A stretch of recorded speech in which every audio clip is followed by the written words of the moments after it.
Say step 1, add a class. You want to put your name, Miss Turner, Miss Justice, Miss Graham, whoever. You're going to add a class. Mine looks like this because I've already done it.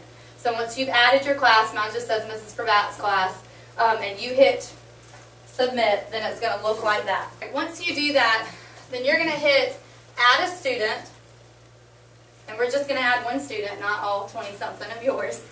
Brandy's going to type in just her name.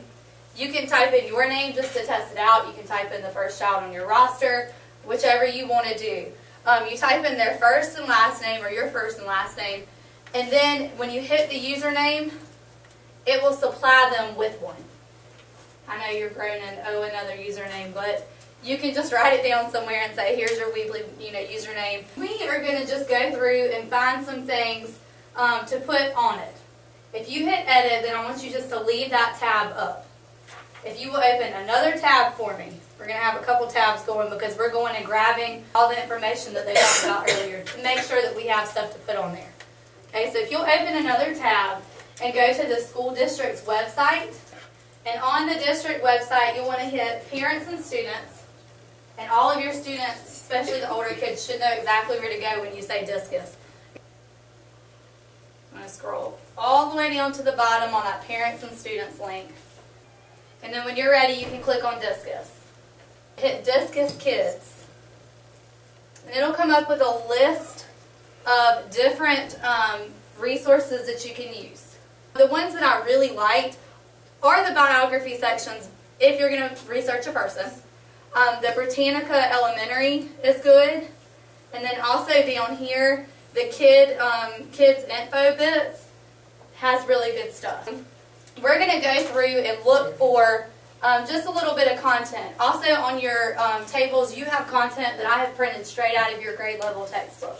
The purpose for that is so that you can see if I was to do this in my classroom tomorrow, I would go through and I would print out these pages out of my book.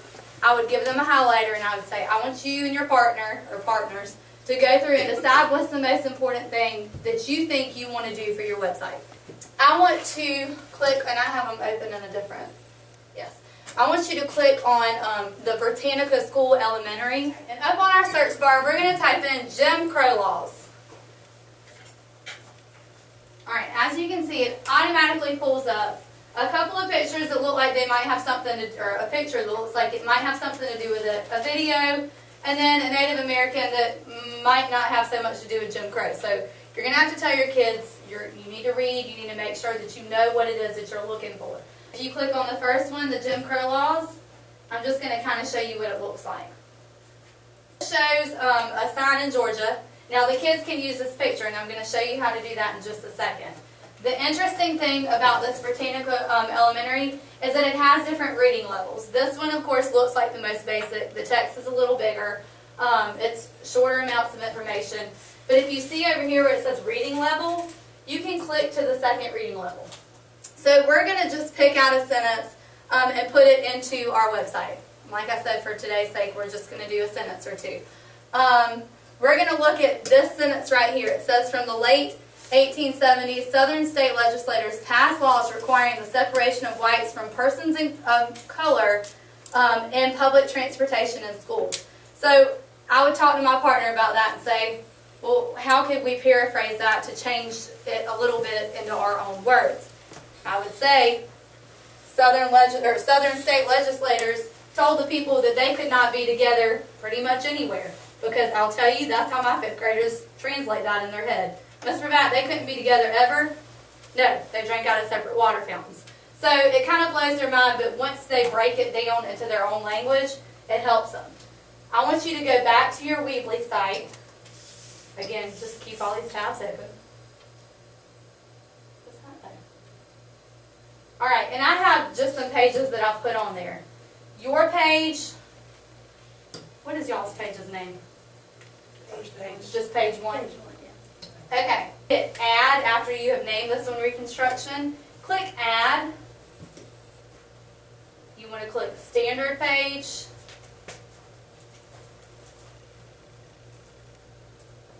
And I'm going to add this one, and then Brandy's going to delete it. Say that I'm going to put this Jim Crow laws page in there. You're going to add the page and then shift it over. You literally just move it over underneath Reconstruction. And then you want to name that one Jim Crow Laws.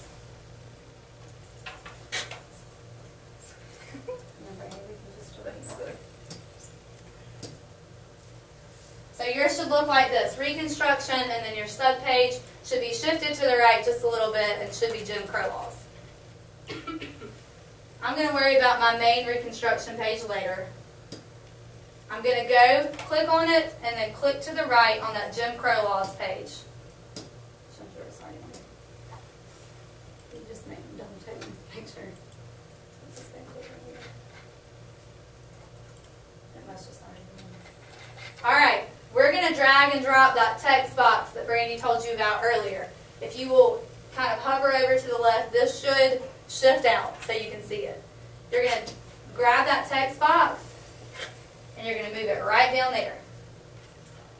When you're ready, we're going to type just one sentence of content in there. Okay, we're going to type the Southern legislators. Go ahead. Sorry.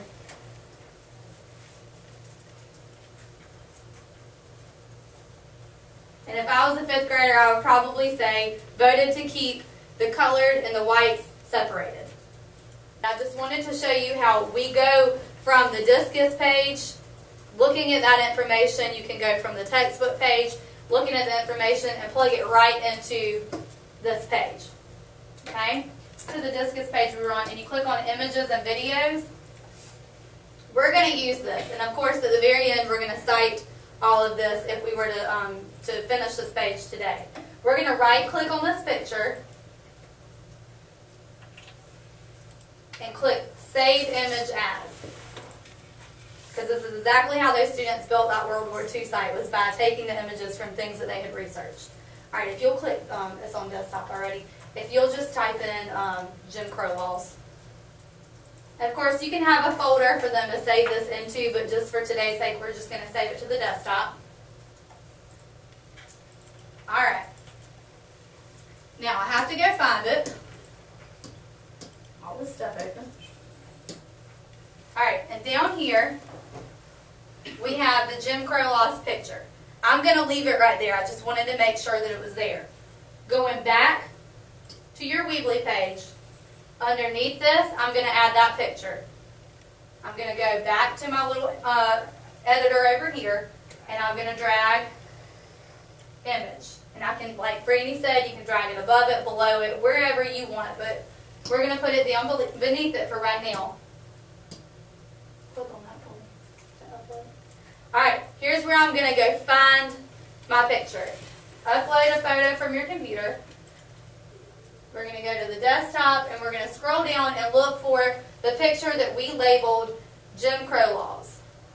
Alright, so underneath it we'll see that I have those two sentences and then I have my picture. We're going to put a video on here, one from YouTube. I just typed in Reconstruction. I've watched this video and it basically is what it says, a crash course on Reconstruction in 1876. So I'm going to click on the video. I'm going to go down and click on Share. And then I'm going to copy and paste, if you'll right click and copy. And I have to go back to my Weebly site.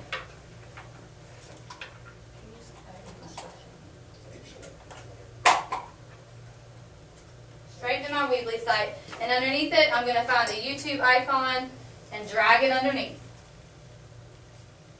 Is this looking familiar to you from what Brandy showed you? Alright. And then we're going to paste the URL right there. And the video will change in the background.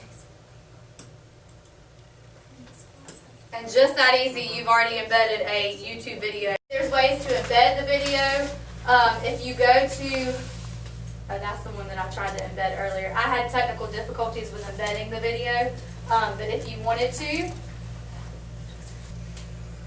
to add a video from history.com, you would do the same thing that you did with YouTube, hit share, and you'll see an embedding code that you would just enter right there.